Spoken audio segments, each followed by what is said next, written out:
И здравейте на всички, аз съм Лазар Тошев Караджов от СПГ Джон Атанасов, 10-ти клас, и за мен е чест да участвам в този конкурс на научните открития, които ме вдъхновяват.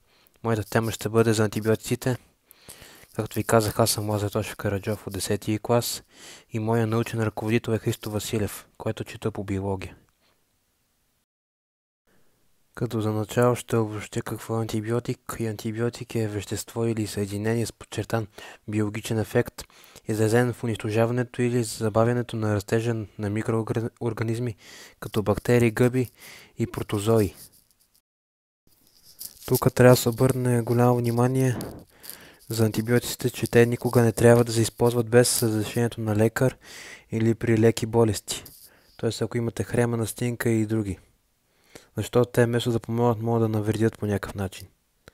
Затова, когато имате някакви симптоми като кихане, кашлица, първо отивате при личния лекар.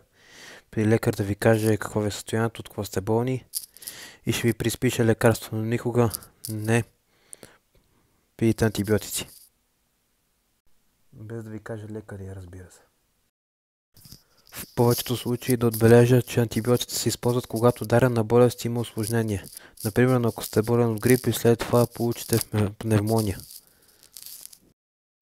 Вдъхнових се от идеята за антибиотиците, защото те са променили човечеството, с това, че благодарение на тях много хора могат да се лекуват от коварни и белодробни болести, като пневмония и най-различни други. Така че затова реших да направя по тази тема, тази презентация. Защото това е моето вдъхновение и аз вярвам, че може да справим с кризата от COVID-19, с коронавируса, че се намери решение и лек. Доколкото знам, благодарение на антибиотиците е била превъзмогната една от най-големите епидемии на човечеството, а именно чумата.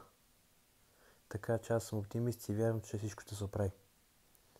И че коронавирусът изчезва от лицето на Земята. И това беше от мене. Благодаря ви за вниманието.